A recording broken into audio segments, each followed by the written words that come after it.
Renungan Harian GKI Anugerah Hari Jumat 8 Oktober 2021. Mengikatnya sebagai tanda pada tanganmu. Mari kita berdoa. Allah Bapa, biarlah kehidupan kami seutuhnya bisa menunjukkan kasih kami kepadamu melalui sikap, perkataan, dan perbuatan kami, anak-anak dan keluarga kami bisa melihat dan meneladaninya. Amin. Landasan firman Tuhan untuk hari ini diambil dari Amsal 6 ayat 20-23. Dengan ayat Mas, haruslah juga engkau mengikatkannya sebagai tanda pada tanganmu, dan haruslah itu menjadi lambang di dahimu. Ulangan 6 ayat 8. Membaca bagian kitab Amsal ini mengingatkan Anda kepada Shema Yisrael yang kita bahas kemarin. Ada banyak kemiripan, tetapi ada yang sangat berbeda dalam penggunaan kata-katanya. Apakah Anda bisa menemukan perbedaan tersebut? Karena kitab Amsal ditulis ratusan tahun setelah kitab Ulangan, maka sangat besar kemungkinannya Raja Salomo mendapat ide penulisan bagian Amsal ini dari Shema Yisrael yang tentu sangat dikenalnya juga. Yang sangat berbeda adalah apabila Shema Yisrael ditujukan kepada orang tua untuk mengajar anak-anak, maka Amsal ini ditujukan kepada anak-anak untuk menaati orang tuanya.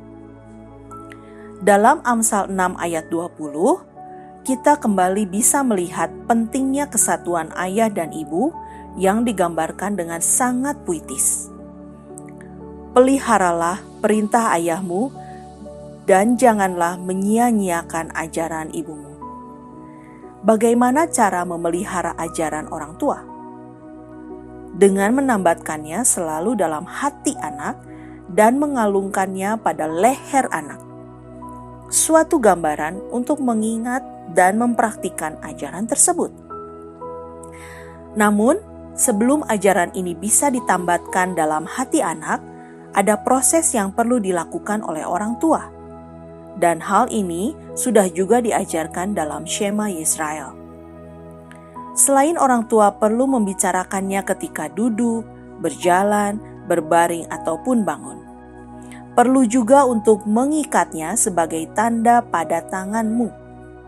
Suatu kiasan yang berarti apapun yang dikerjakan tanganmu harus merupakan perwujudan kasihmu kepada Allah. Dan juga haruslah itu menjadi lambang di dahimu. Terjemahan yang lebih tepat adalah haruslah menjadi sesuatu yang ditempelkan di antara kedua matamu. Suatu kiasan yang berarti apapun yang kau lihat, jangan sampai mengalihkan kasihmu kepada Allah. Jangan mengalihkan kasihmu kepada yang lain. Terakhir, haruslah engkau menuliskannya pada tiang pintu rumahmu dan pada pintu gerbangmu. Artinya, ketika kau ada di dalam ataupun di luar rumah, atau ketika kau ada di dalam ataupun di luar kota, dimanapun kau berada, ingatlah selalu bahwa hidupmu adalah untuk mengasihi Allahmu. Sebenarnya semua yang barusan dipaparkan dapat dirangkumkan menjadi satu kalimat, yaitu bahwa keseluruhan hidup kita harus menjadi ekspresi yang nyata tentang kasih kita kepada Allah. Kasih yang tidak kelihatan itu menjadi sesuatu yang nyata terlihat dan bisa dirasakan oleh orang lain. Bagi anak-anak, kita menjadi teladan hidup yang indah. Bagaimana ayah dan ibunya mengasihi Allah. Mereka pun akan melakukan hal yang sama karena sudah mengalami kasih itu. Apakah selama ini kita sudah menjadi teladan bagi anak-anak kita? Bagaimana hidup mengasihi Allah? Apakah mereka bisa merasakan kasih yang luar biasa itu dalam kehidupan mereka bersama-sama kita? Marilah pertama-tama Anda memulai dengan pasangan Anda sebagai orang terdekat Anda. Berdoalah agar Anda dan pasangan Anda bisa menjadi teladan tentang sesuatu kehidupan yang mengasihi Allah. Berdoa juga agar anak-anak bisa merasakan kasih Allah melalui kasih Anda.